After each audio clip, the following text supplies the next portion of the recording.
Our family's been dairying in California since 1914. This year we're celebrating our 100-year anniversary. My great-grandfather immigrated from Switzerland and started dairying here, and we've been carrying on the family tradition ever since. In 2000, we started our own cheese production facility where we make farmstead artisan cheese. My father and I made the decision to start CLARIFIDE testing. We kind of jumped in with 2 feet, and it ended up being the right decision because we've been able to see how the results from the CLARIFIDE testing, how realistic they are and how real those numbers are when we see the animals come into the herd and we see how they perform versus other animals.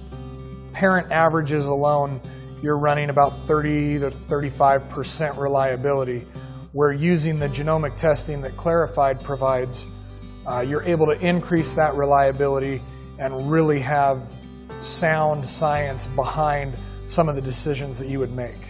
The results that we received from CLARIFIDE have impacted our culling decisions tremendously.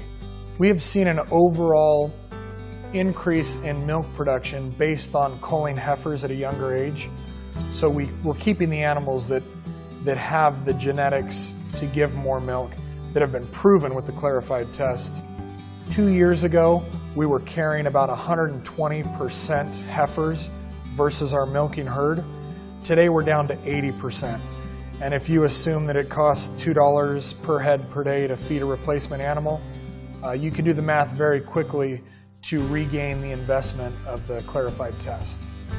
I look at CLARIFIDE also as a very sustainable practice as well, because if you're having to buy feed from outside sources, that gets expensive, that gets costly, and the less outside materials that you need to make your product, which is milk in our case, I think the better off that you will be.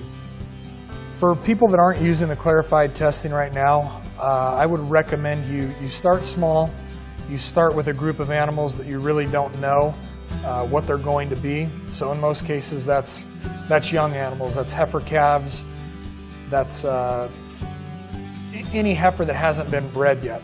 So if you're wanting to know how you should breed that animal, the genetics that you should use to get the best offspring, if you use the CLARIFIDE testing at a young age, it really gives you an advantage versus not using it to determine which animals you want to keep, how you want to breed them, and how you're going to take care of them in the long run when they become a milking cow.